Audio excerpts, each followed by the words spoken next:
Morning everybody, welcome to the Economic Development Committee for Friday the 6th of December 2024.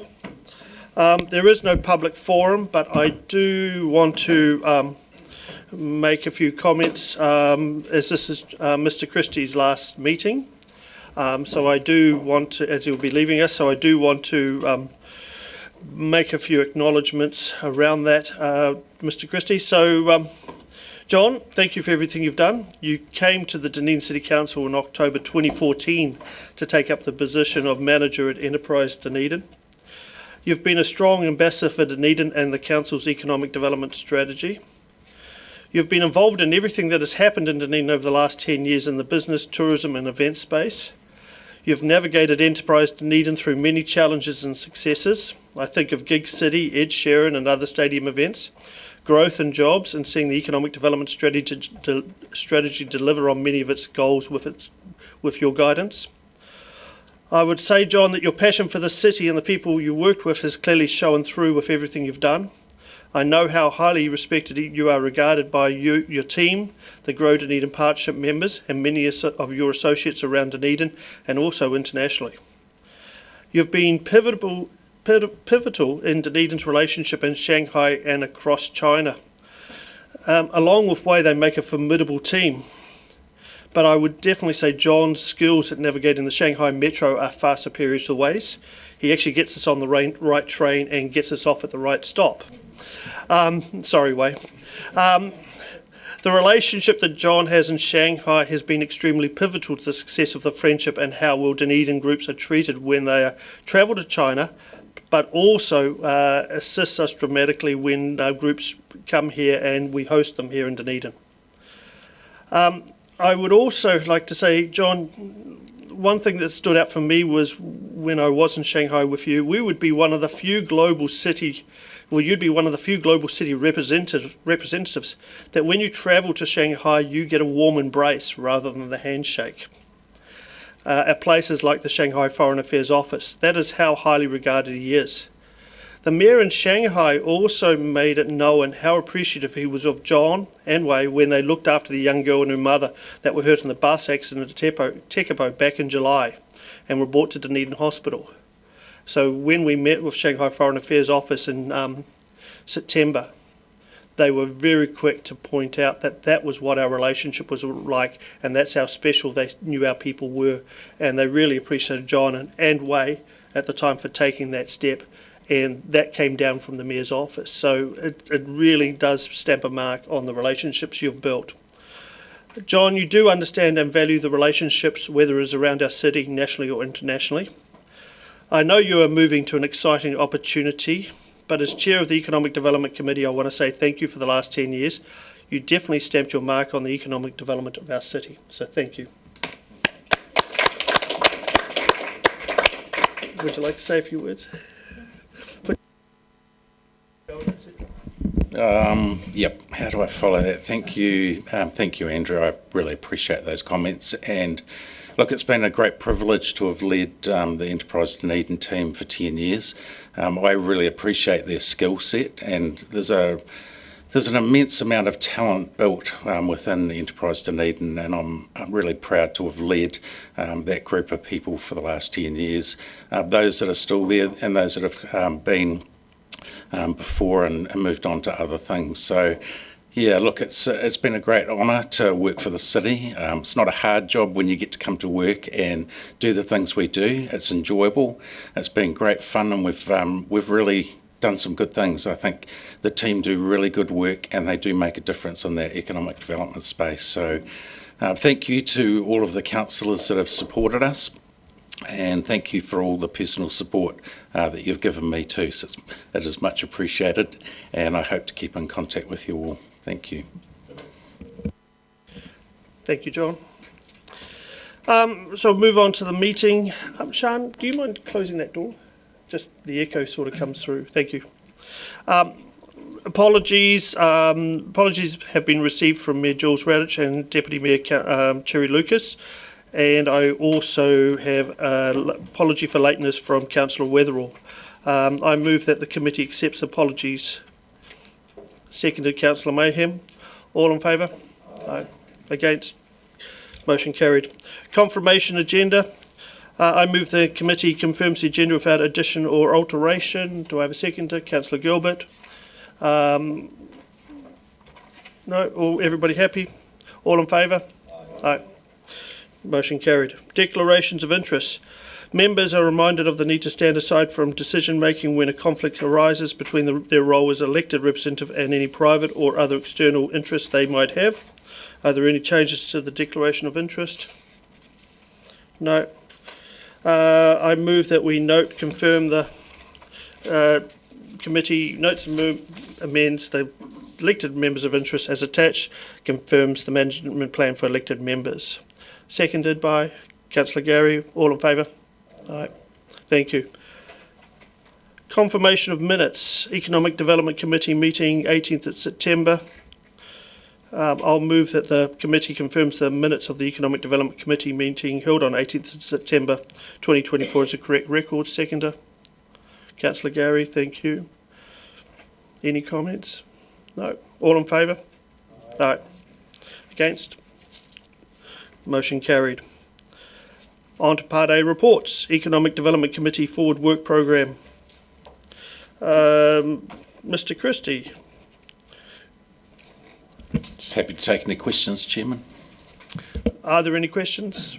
Councillor Barker.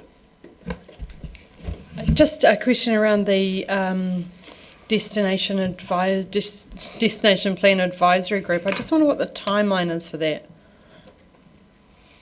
The timeline has still to be published, but I'm certain that we'll be putting out a call for expressions of interest before Christmas for the committee, and then it'll be really a matter of how quickly we can undertake any necessary interviews before the appointment. And of course there will be a report back to Council to endorse the recommendations. Anything else? No. I'm happy to move that the committee notes the Economic Development Committee Forward Work Programme. Do I have a seconder? Councillor Gary, thank you. All in favour? Aye. Against? Carried.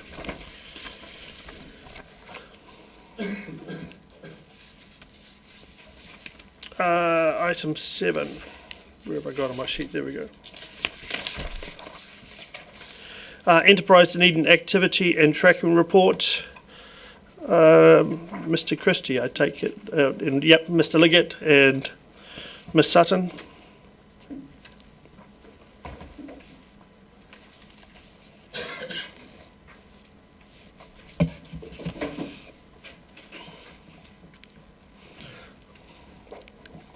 Any comments from staff? Happy to take the report as read, Chair. Okay, thank you. Any questions? Councillor Gary. I note on page, I think it's 30 of 197, the comment around the halving in international net migration to Dunedin. Any further commentary on that at all? Is that driven by central government policies? Do you have any comment about anything we might do to change that? Councillor, no immediate comments. I think, though, it's about continuing to promote the city as a destination, and probably continuing to signpost and illustrate, obviously, the opportunities are there within the city from multiple perspectives. And I've mentioned this in this area. In a hearing recently, there was a manager from the health sector who talked about the things that make a difference to, the items that make a difference to people considering coming to take up jobs here, and she talked extensively about the livability aspects of the city, and in that case it was mountain bike tracks. But do you have any feedback from the community, from the various sectors that are high in recruitment from outside the area internationally for high skills?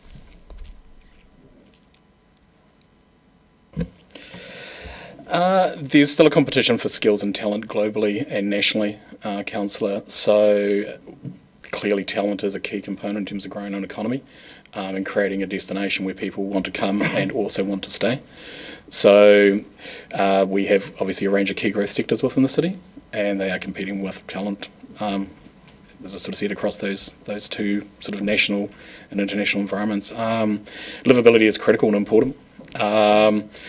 There's certainly the professional aspect of coming to a place or a destination, but equally there's the real human livability aspect as well. And so work such as the campaigns that Ms. Sutton's team's been leading around Live Work, I think have been integral in terms of actually promoting those opportunities, both from a professional point of view, but equally getting into the backstory of actually why somebody comes to a destination, why they stay to a destination as well. And we're very excited about that campaign and how that will continue to progress. I might just add to that. So the team are busy working on a more enduring campaign for the Live Work part of our portfolio, and it really leans into this idea of the livability, the lifestyle, the things that it can offer. I've seen a draft pitch on the campaign, and I'm really, really excited by what I see. And we're going to geo-target that into some specific areas where we think that livability is not so high.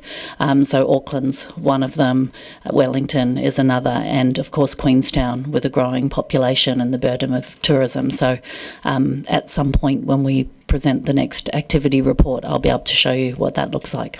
Thank you. Councillor Gilbert and then Councillor Walker. Thank you, and bear with me, I do have some from the Deputy Mayor as well. So on page 32, specifically around the Good Food Dunedin resource intended for the Market Garden Toolkit. By the comment there, inspiring people to start a food business, I'm assuming you specifically mean market garden business, and if not, what impact is the How to Start a Market Garden Toolkit envisaged to have on food businesses starting? That's correct, it is targeted at market gardens. Now, from the Deputy Mayor, is this linking in with the many other organisations that are in this space, for example, our food network, Otago Farmers Market, etc.? My understanding is it has connected in. On to page 42, the cruise details. Is there any indication as to why the decrease? And do we have any recent suggestion as to what would happen if we were to have fewer attractions? I can partly answer that question. So anecdotally, the decrease in cruise ship arrivals comes down to the cost to enter New Zealand as a country, and many cruise providers are seeing it as prohibitive. John might want to add to that. Yeah, the cruise lines are also looking at other markets, so we know that New Zealand has to compete with the rest of the world for where those cruise ships go, and we've just seen that drop off in this part of the world at this particular point in time. So there's nothing really we can do specifically. Okay, cool. On to page 58, the What's New in Dunedin. Do the businesses listed pay towards being listed? Where does this feature, is it going to be distributed, etc.? No, they do not pay to be listed, but we are starting some conversations internally about how our industry might be able to contribute to future initiatives. We haven't had anything formal around that, but there certainly are discussions in that light. But at the moment, no. Now to page 64, the What's New in Dunedin. A couple of things there. I didn't notice any commentary around, for example, the international ice hockey competition coming here beginning of next year, or the visit by Dr. Berger around the digital transformation of education, etc., leading in with code, and etc. I'm just wondering what we're doing in those two spheres. So I can talk to ice hockey. The team are working really closely with the organiser of the International Ice Hockey event, and we definitely see an opportunity to do more marketing and promotions around that specific event. We will be doing it, but the reality is the events team don't have a marketing budget to help to assist events like that to market themselves. So we do borrow some of the destination budget, but it means that, we have to make really smart choices around how we spend that money. But definitely we see that event as something that will drive visitation, and it's really good for profiling the city, so it's on the agenda, yeah. And certainly happy to follow up around, I think it was Dr. Berger, and we can take that back to code to actually sort of see whether or not there's a connection within there as well. Excellent, thank you. Yeah, it's I know Mr. Christie and I have had a discussion about it, so there's definitely something there. Also on page 65, the monopoly. A couple of questions here from the Deputy Mayor. Could you explain how the DCC came to be involved in the monopoly game and what was our investment? I might throw this one to you, John. It was before my time, so I've been involved in creating the board, but not actually the inception of the project. Yeah, look, I don't actually have the figure off the top of my head, Councillor, but I can circulate that in terms of our investment. We were approached by the company that was marketing the Dunedin Monopoly game. Partway through the process of that, they identified that they needed some further investment to ensure that they could get some of the tourism operators across the line. So that was probably the deciding factor that got us in behind it. It was a strategic choice to put our branding onto the Monopoly game and also to show the support to our tourism sector. So when you say the people who were marketing you said the Dunedin Monopoly, did you mean the Otago Monopoly that then did? Basically, it's the Otago one was there. Did we know about that when we started this? Yes, we did. Yep. And the company, it's called Winning Moves, that does the promotion of the game. And final question, did we talk to Allied Press about their game, the Otago one, and how we might work together? I don't know if the team did, sorry, Councillor, but ODT were aware of it, to my knowledge. So I have Councillor Walker, Councillor Fiso, Councillor Weatherall, and then Councillor Gary. Councillor Walker. Yeah, thank you, Mr. Chair, and I just want to echo your words that you passed on to John. And John, I just want to personally say I know how much you will desperately miss the Dunedin Edinburgh Sister City Society meetings on a Tuesday at 5:30 on a cold winter's night. Oh, the smile on your face. And related to that, I'm sure etched on all your heads around this table is the great Scottish Bard's birthday on January 25th. And on page 36, I just want to remind you, team, that we have the Burns Night event at Toitu on the 25th, and I think that's worth recording because although it falls out of the year of the 50th, that's sort of the culmination of that 50th anniversary, and it would be really good if we could get those ticket sales ramped up, and that's a reminder to those of you around this table as well. It'd be good if we could have some attendance from council. And thanks for the excellent report. Okay, not sure there was a question there, but okay. But, yep. The question was, can we please note that Burns? Perfect. Please. Councillor Fiso. Tēnā koe, Mr. Chair. Aroha, my question is actually for the next paper. Thank you. Councillor Weatherall. Thank you, Mr. Chair.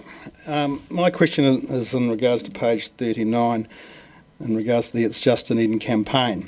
In regards to the somewhat controversial It's Just Dunedin campaign, your report states that shooting is underway for the next phase, which aims to respond to industry feedback on the current campaign.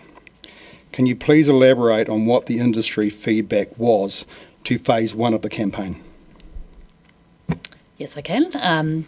So I've gone around to lots of stakeholders in my short time here, and there was lots of conversation about the It's Just campaign, and most of it's centred around a perceived self-deprecating tone of voice that some of our campaigns take from industry. So they didn't like the it's just so much, and there was lots of commentary about that. Yeah. And is Enterprise Dunedin looking at changing the It's Just, or are we going to write it out for the remainder of the year?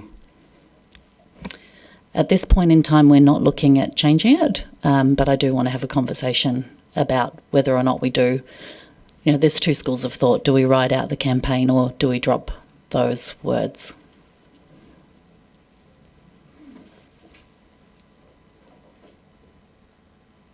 Okay, thank you. Councillor Gary.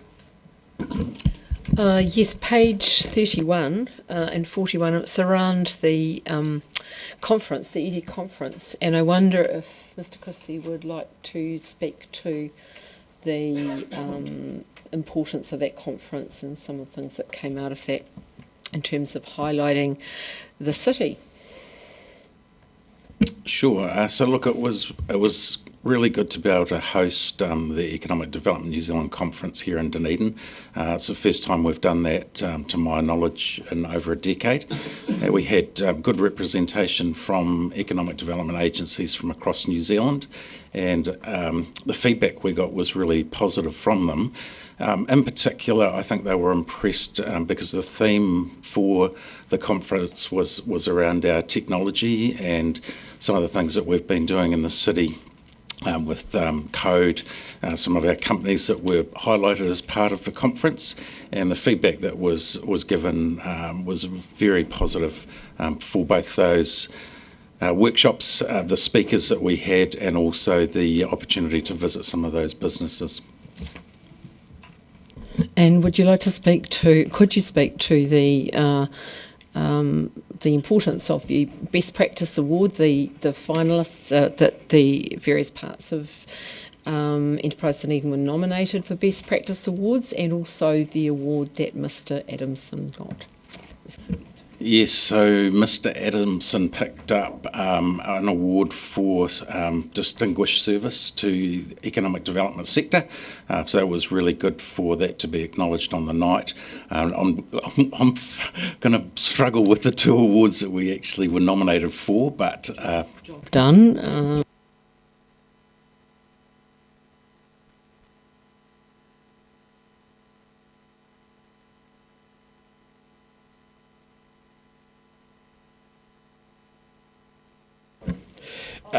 The third one was inclusion finalist and highly commended code for the Indigenous Games Summit.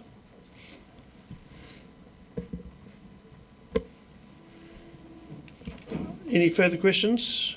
No? Okay, I'm happy to move the report. Do I have a seconder? Councillor Gary, thank you. In speaking to this, I had highlighted some key factors. One, as Councillor Gary has just mentioned, about the Economic Development New Zealand conference that was held here in Dunedin. It was a great success, and the participants from around the country thoroughly enjoyed themselves in conference and out of conference. Well done by Susan and the team for putting it together. There was a lot of work, but it all came together. So appreciate that, and was highlighted with Des Adamson receiving the Distinguished Service Award. Also, I think a note here, we great to see the announcement of the East of Eden film being coming in Dunedin and Oamaru and across Otago region through January.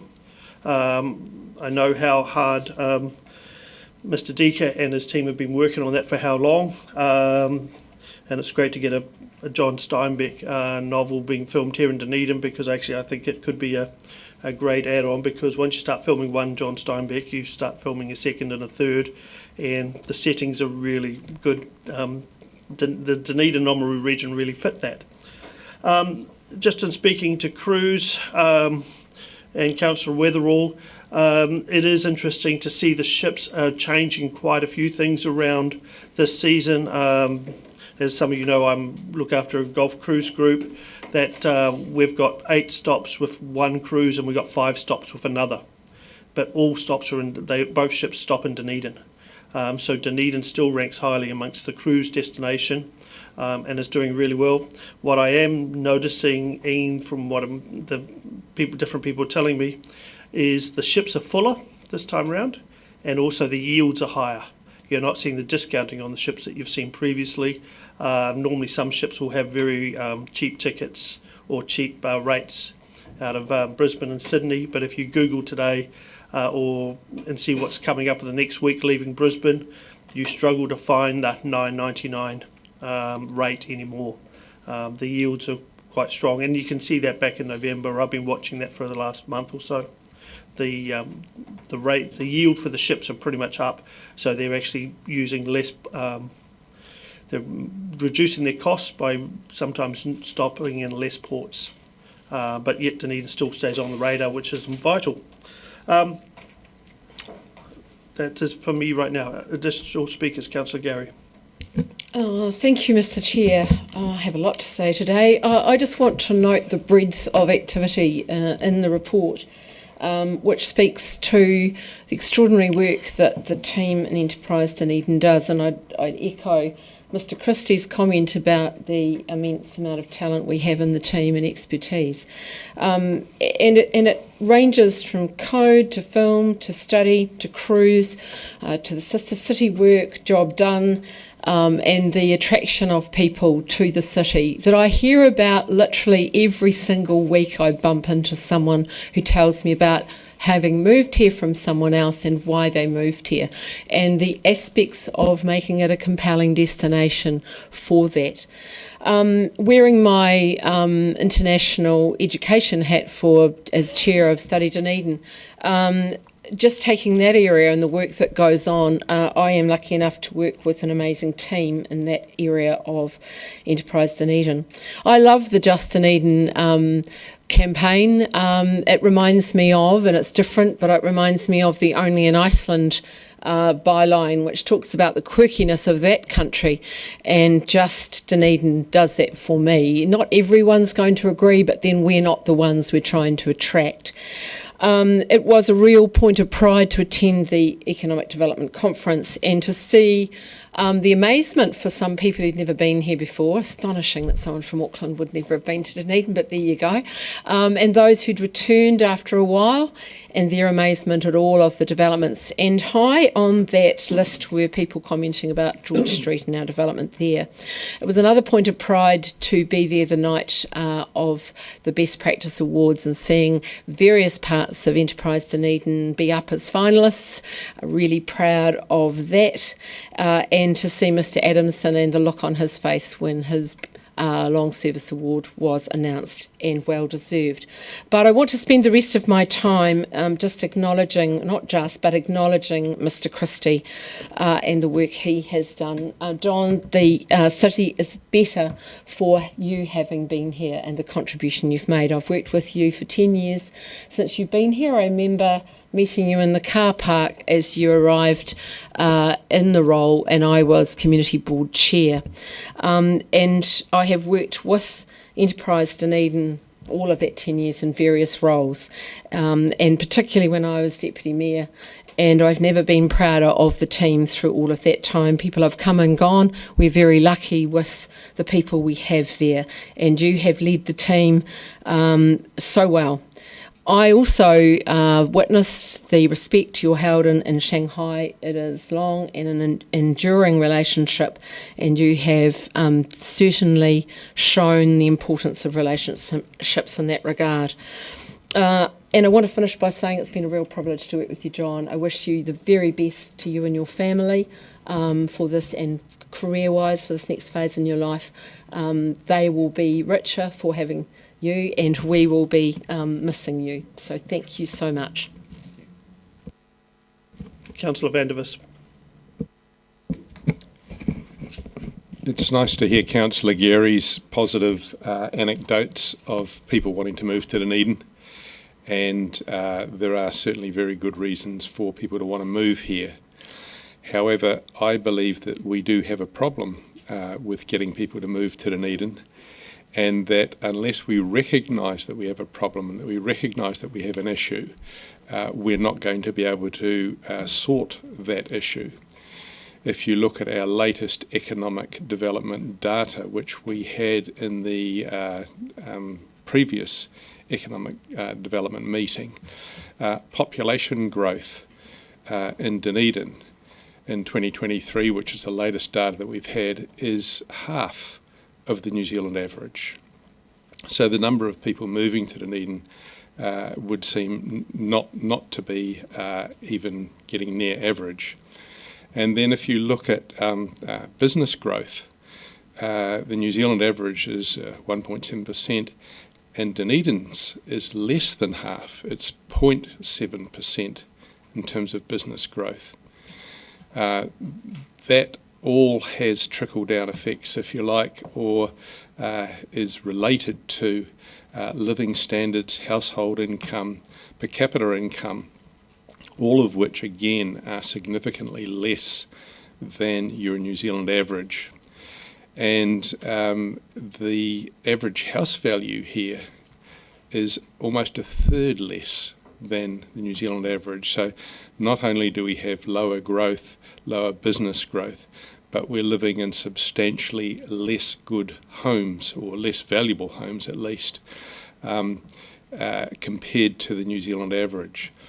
If we recognise that we are lagging behind all other cities, and we recognise that we have a significant increase if we're to match other cities or other areas in population growth and business growth, if we recognise that, to me that is the important first step to actually being able to address the issue, rather than just looking at what I admit are some very nice positives. Reason I still live here. But we, generally speaking, when we look at the data, should recognise that we have serious issues regarding economic development in Dunedin. They've been long-standing, and there has to be I think, a new and better approach to dealing with them. Before I move on, Councillor van der Vis, I wasn't going to call a point of order, but I am really concerned about you using the term lagging behind all other cities. And so in future, I would like at the Economic Development Committee, you actually use your time to quote us factually, rather than actually the myth of what you would like to say. So I will leave it at that. And no, you do not have a right of reply. The next speaker is Councillor Barker, and also thank you for adding extra speakers to my list. Councillor Barker. Thank you. I thought there were many ahead of me. Just quickly wanted to comment on cruise, and it is a changing and challenging market for the whole of New Zealand, not just for Dunedin, but we do deliver an exceptional experience, and it's good to see that the cruise action plan was completed this year. Did ask the question about the destination management plan and the advisory group, and I'm really pleased to see that that's going to go up before Christmas, because we had someone come to public forum and talk to us about that, so we are actioning that. I just want to pay, I don't know if the word is tribute, to John. Gosh, I don't know how many decades I've known John, but certainly worked with John at the Chamber, and then I was privileged to be a staff member in 2014 when Enterprise Dunedin came into, or the RTO came into council, and then out of Tourism Dunedin as a business, and then as a councillor. So I just wanted to say that it's always been a huge pleasure to work for you, and I've always respected your high integrity, values and professionalism, and what you've done for the city, and in the way that you've dealt with all of the challenges in the tourism industry, which is the one I'm specifically thinking about.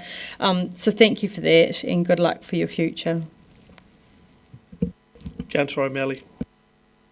I'm just going to basically say ditto to what you said, Councillor Wiley, and also thank John for his great service to the city for all these years. Bottom line is, I don't know how affordable housing becomes a negative. Councillor Gilbert. Thank you.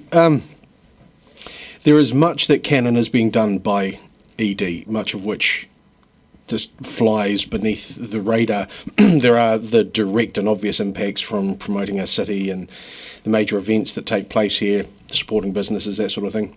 But there's also the less than obvious stuff, linking businesses to develop joint ventures, both locally as well as across countries, and indeed across the other side of the world, linking in with educational institutions and what that can do. Sometimes this is even at the very cutting edge of innovation and technology, again having Dunedin at the forefront, being the first of so many things. It's also facilitating other events such as the International Ice Hockey World Champs that I was mentioning, and doing so by support and by knowledge and by facilitation and encouragement. I am a little bit challenged by the commentary about difficulty moving to Dunedin, particularly given one of the campaigns that's mentioned in our papers uses the tagline, "If you know, you know," and I would have said that if you know why you want to move to Dunedin. And I too want to add my voice to Mr. Christie. John, I first got to know you through the time at the Chamber, and when you left the Chamber to go to the DCC, there was quite a lot of, why would he do that? But thank you for doing so. It has meant a lot to the city, and I can certainly see the impacts and your fingerprints on many of the things that take place within the business community. So thank you, and very best of luck. Any further speakers? Yep, Councillor Weatherall, sorry, yep. Thank you, Mr. Chair. Contrary to Councillor Gary's opinion of the It's Just Dunedin campaign, I think it's an appalling campaign. I always have thought that, and I'm pleased that the industry experts have now spoken up and the council is now listening to their concerns. We don't need negativity for this city, we need positive energy for this city. And, sorry, Mr. Pope, you all right? You right there? You're sitting outside of me, but that'd be not me. Anyway. Point of order. 25.2. Do I need to go on? Councillor Benson Pope, would you like to withdraw that comment? No. Okay, then I'm going to take a adjournment for a brief minute. For 3 minutes, Councillor Gilbert, second. All in favour? Aye. Thank you.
Point of order under 25.2, language use of disrespectful, offensive or malicious language. Councillor Benson Pope, would you like to withdraw that comment? Thank you. Continue. Thank you. Dunedin needs a positive spin. There's no doubt that we live in one of the best parts of the country. And the assets that we've got, I'm not going to rattle them off, but it's just goes without saying that we've got so much to offer for people coming and visiting this city. So we don't need to talk negatively, we need to talk positively. And most councillors are not marketing experts. I say most because I consider some are. But there is no doubt Dunedin is a fantastic location, and we just have to work with the industry experts who are very good at marketing as well. They tend to market their own businesses very well, and we need to listen to them and support them. So that's all I've got to say on that. I'd like to say thank you, John, for your efforts and hard work to the city. I've known you for a long time. Hopefully you're not leaving our shores, and we only live in a village, and I look forward to your future career prospects. Thank you very much. Councillor Mayhem and then Councillor Walker. Thank you, Mr. Chair. I'm very excited to read about the 12 new eateries and cafes that have sprung up in our beautiful city and the events that we have to look forward to next year. those people throwing shade at the Just Dunedin campaign need to remember it's all right here. Personally, I'm overjoyed to have family and friends returning here from places like Wellington, and they continually mention to me the livability of our city and how swift the travel time is for them to commute from A to B. As Councillor Gilbert said, if you know, you know. And the fact that low housing market, lower than the rest of the country, is actually what made my friends come back here. The fact that they could afford to buy a house, whereas if they'd stayed in those cities they were living in, they would not have been able to. I know personally I'm going to be buying a Monopoly game as a shared whānau Christmas gift, and I look forward to having something that's so localised that we can enjoy as a family. Mr Christie, I haven't known you for very long, but every time I walk down Bath Street past the Ed Sheeran mural, I'm going to remember how you went out on a limb and took a risk and how that paid huge dividends. And it's people like you with that vision and bravery that make Dunedin the special place that it is, and I wish you all the best in your future endeavours. I know that you'll be an absolute asset in your new job, and I hope that we'll still see you around the town, and please do keep in touch. All the best. Thank you. Councillor Walker. I was going to keep quiet, but I'll pipe in. I certainly won't be buying a Monopoly sex. It's a sure way at Christmas to make sure your family hates each other by the end of but New Year rolls around. In terms of this city, I mean, I'm as everyone knows from my accent, I moved from somewhere else, and I'm more than happy to keep telling people the place is rubbish because I don't want it clogged up with lots of people. I like keeping the secret that is wonderful little old Otapoti Dunedin at the bottom of the world.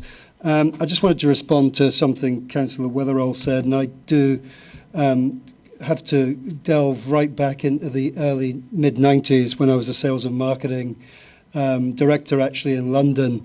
And the one thing I learned from all those years is that if you take 10 marketing companies and 10 people in marketing, you'll get an equal amount of people who hate everybody else's work, and you'll get an equal amount who love it. It's a wee bit like putting 10 people in front of the Mona Lisa. So that's sort of the joy of marketing. It is a bit of an art, and it's very hard to please everyone. So just take note of that. I think and it's also, sadly, it's quite awkward to measure the success or not of a marketing campaign. I won't make your head any bigger, Mr. Christie, by giving you more plaudits above and beyond to say good luck in everything you do, my friend. Okay. There is a lot there I could go into, which I will choose not to for the sacredity of time. So we'll move on. But just to sort of wrap it up a little bit, I am a little bit envious of Mr. Christie because he is actually going to go to a role where he has his own golf course. So anyway, I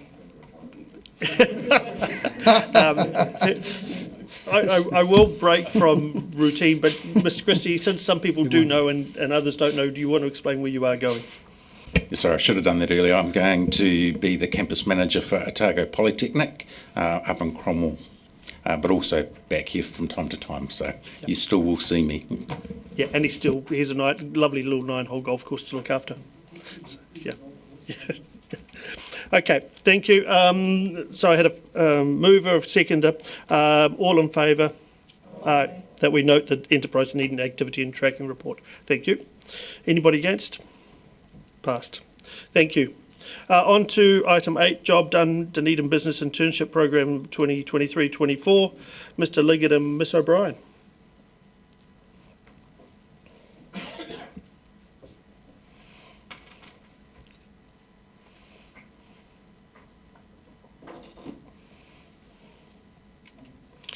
Anything to add, or just straight into questions?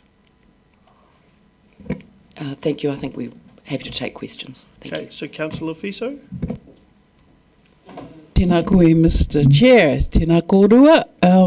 Thank you for the mahi and the report. I just have got a quick question. I know it's possibly out of scope, but do you track the number of mana whenua or mata waka interns that you go through your program? And when you talk in the summary of considerations about ngai tahu as a signatory, is that the runaka or more broadly the lots based in Ōtautahi, Christchurch?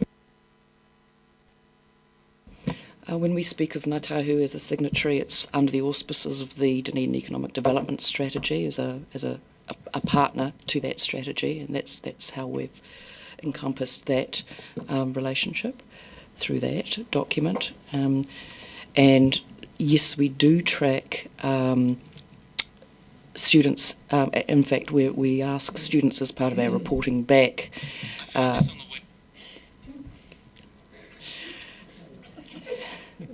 That's all right.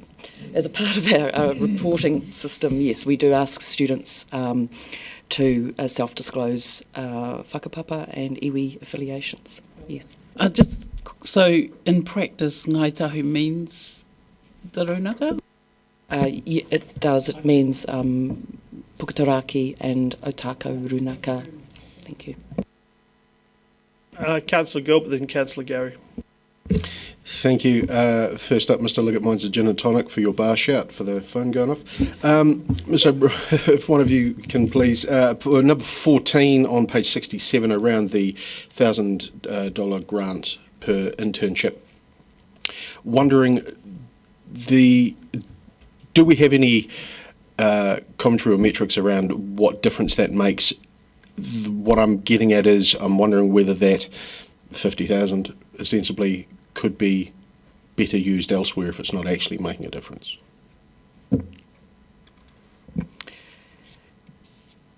In our business reporting, businesses tell us that yes, for some that $1,000 does make a substantial difference in their decision making around whether or not they can take on a young person.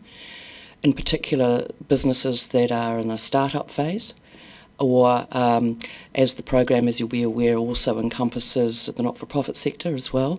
That can be the very point of decision-making as to whether or not they will take that risk to take on a young person. So yes, that $1,000 is quite vital for many of these businesses to enable them to just defray some of the costs that they may have if they take on a young person. Councillor Gary. Thank you. First question is around the arts on page 68, the pie diagram, and I'm sure it's in other, but do you have any sense of the number of internships that would be under the heading of the arts? I can actually probably give you that if I dig deeper into the raw data around the specificities of what would be under the creative sector. As a rule, the program is supporting businesses that tend to be around the scientific, technical and professional sector, but the creative sector are also part of that. Could you send those? And my other question was around visas and international students. So we have lots of talent. People have come here, chosen maybe even from high school through to university to study and want to make a life here or start their careers here. We want to keep them here. But I'm hearing a lot of stories of students who are not able to get the correct visas to stay, who would be a real asset to our community. What would be your comment on that in terms of the current visa settings? And is there any advocacy we can do around that? The program is really oriented towards business need. That would be the first point that I would make. We're very inclusive in terms of the students that can participate. It doesn't matter who they are, where they're from, what they're studying, at what level. And international students are warmly welcome to be part of the program. We don't have particular influence through job done around New Zealand immigration settings. I guess if I ask the question a different way, sorry, Ms. O'Brien, does the internship, the granting of an internship to an international student, how does that viewed by Immigration New Zealand in terms of the wider visa settings? I think the visa settings change often. As long as I understand it, if students have the required and they're at the correct IELTS level in terms of English, and if they are actually eligible for staying in New Zealand, that's something that New Zealand Immigration has the control over. We certainly have had international students come into the program, been very successful, and it's an area that we would like to see more development in and more growth for, because, as you know, the international students bring a whole raft of skills, talents and contacts that are useful to businesses. So I guess it could be perceived as something that would be an interesting addition to a conversation that one could have with New Zealand Immigration, that the fact is that we have this business internship program that is welcoming and open to international students for all the reasons that we've just discussed. Thank you. Councillor Walker. Yeah, thank you. Thank you. Excellent report. Really enjoyed reading it, and I think the pie chart at number 18 speaks volumes about what goes on with job done. My question is not insightful. It's just through curiosity. It's on 17. I'm just really curious through self-interest, because it sounds like a great job, as to what a bike coach is.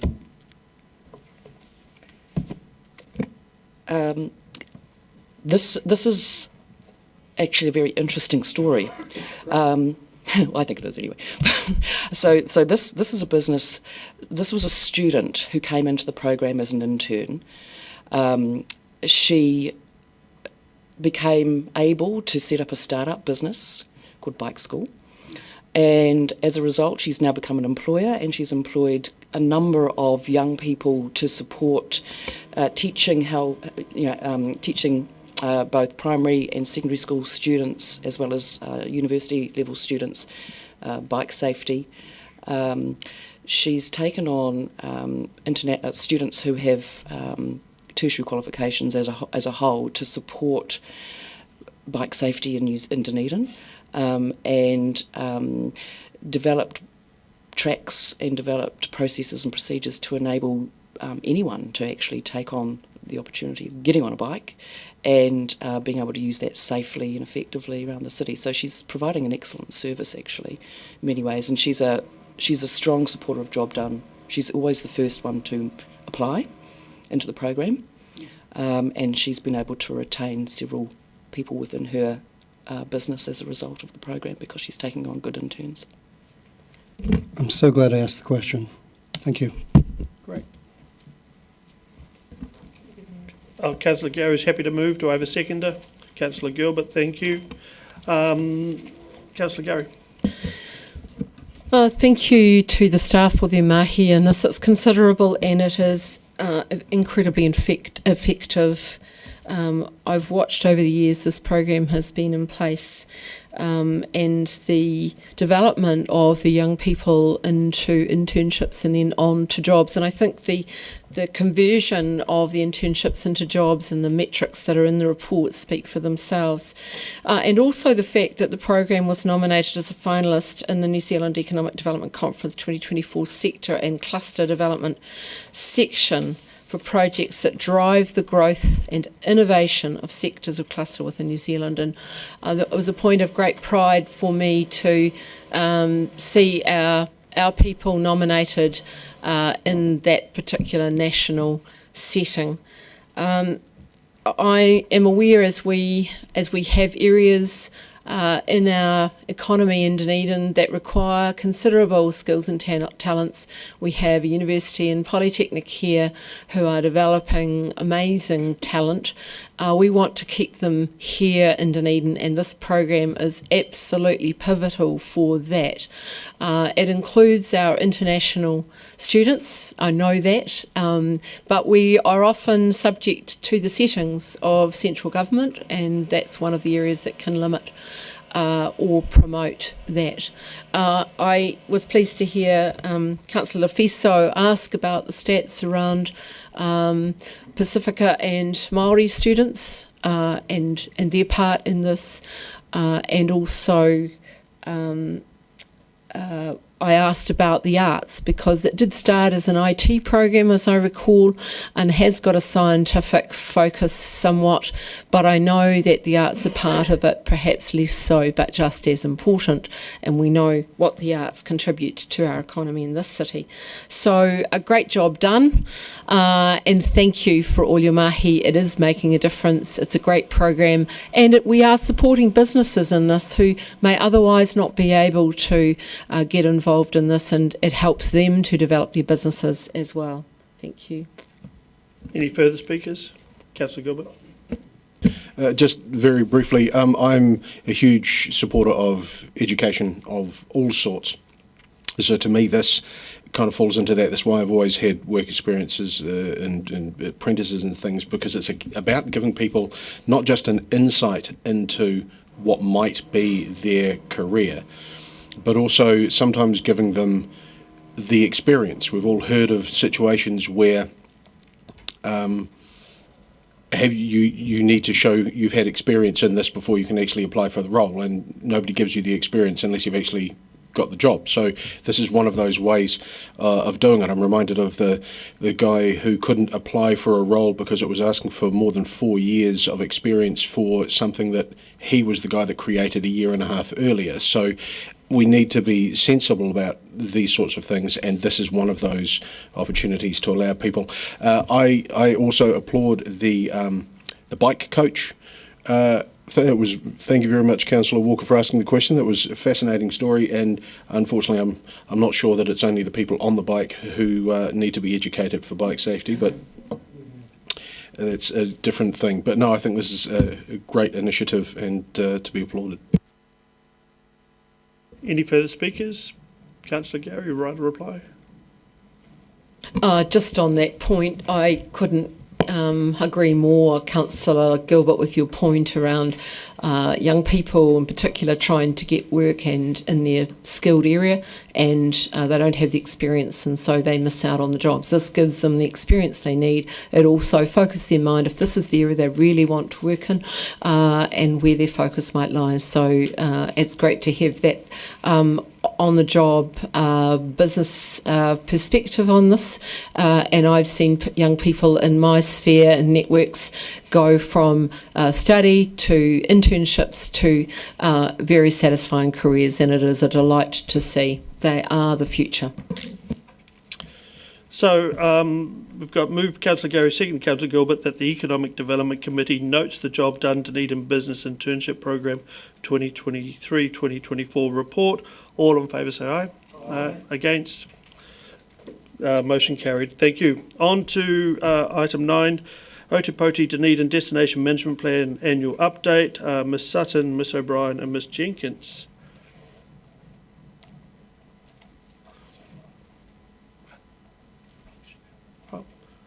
So, just Ms Sutton and Ms Jenkins, thank you.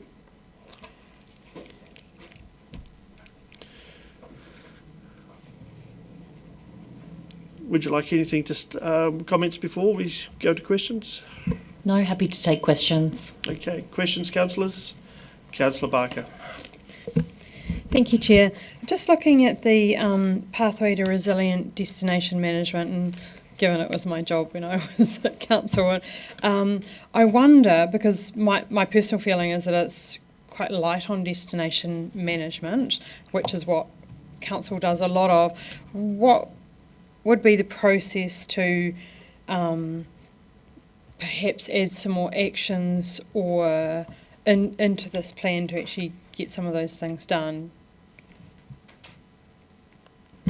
I might share this response with you. I wasn't here for the creation of the plan, so obviously I can only base these comments on my experience, but I guess aspirationally what I'd really like to do is a similar exercise to what has been done with the festivals and events plan, and that is to look at the plan but then to underpin it with a costed implementation plan. I was surprised to see that there is $100,000 to deliver this plan, which to me seems insufficient, but I do understand that there's a lot of financial decision making, so I didn't do that just yet.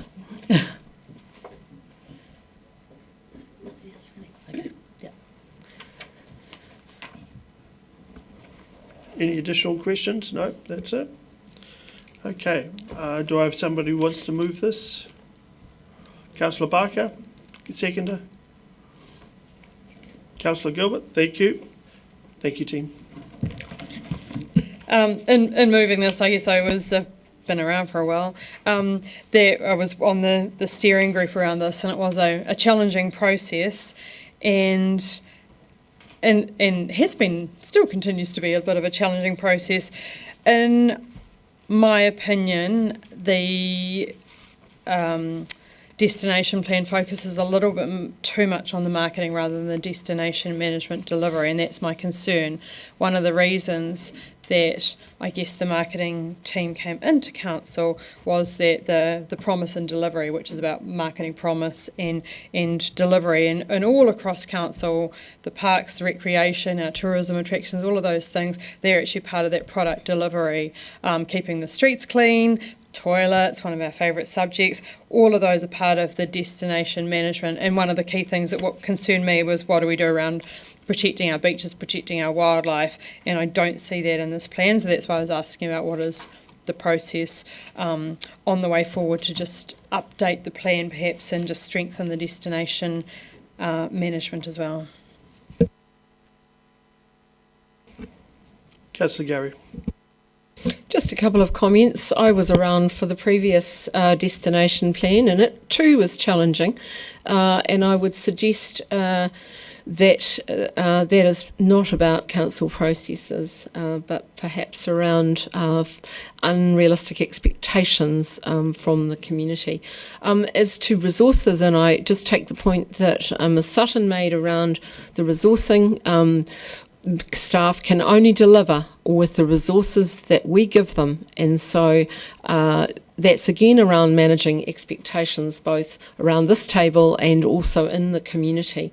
And I was really pleased to see the feedback from stakeholders, and that's been noted here around world-leading environmental practices, pathways to that, and that awareness, given we're the wildlife capital of New Zealand, that going forward is, I think, what our visitors expect.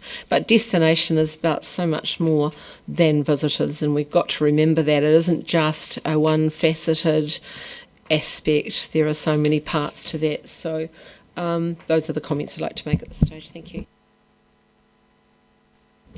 Any further questions? No. Okay. So it's moved by Councillor Barker, seconded by Councillor Gilbert, that the committee notes the Otapoti Dunedin Destination Plan annual update report. All in favour? Aye. Against? Carried. Thank you. Item 10, review of Enterprise Dunedin.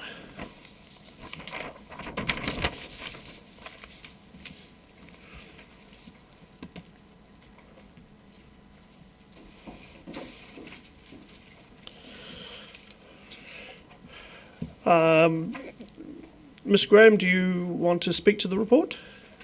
If I could make a couple of comments, Mr Chair. So councillors are aware that we had a notice of motion recently at the council meeting. Staff have now been advised of the review, so it was appropriate to bring this to you at a public meeting of Enterprise Dunedin so that the fact of the review was able to be discussed.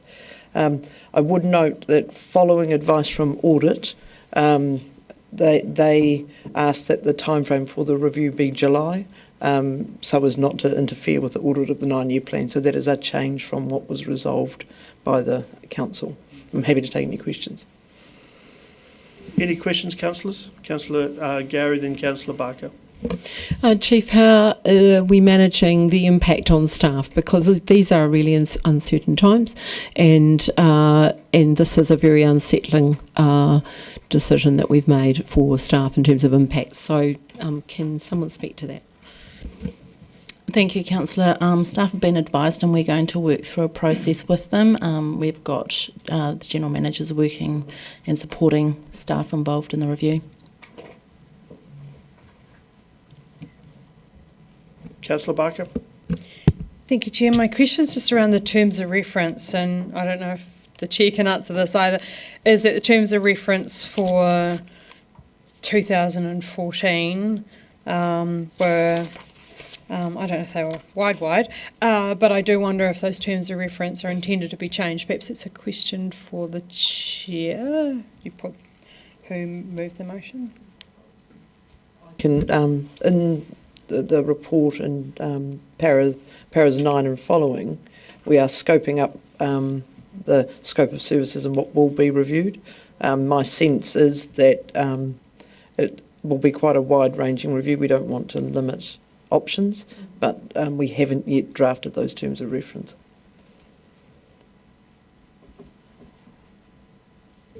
In following up, and that will include a range of people across the community in Dunedin? As outlined, there will be a process to undertake wide-ranging engagement with key stakeholders, including regular interaction with councillors and the GDP. Perfect. Any further questions? Okay. So I'm happy to move that the committee notes the next steps for reviewing the operation of Enterprise Dunedin. Someone to second? Councillor Barker, thank you. In speaking to this, obviously this was my motion that I brought a couple of weeks ago, and there's a now pathway on how to do this and go from there. I do note that we did also receive, as part of this paper, a review of Enterprise Dunedin Progress Report, Stocktake and Progress Review in 2020. That never came to any committee meeting. That was just pretty much an internal document at that time. So the key one is working off the 218 and working our way through that path. And again, it's about how do we strengthen the economic development strategy and how do we get the right outcomes for Enterprise Dunedin moving through the 9-year plan and beyond. Further speakers? Councillor Barker.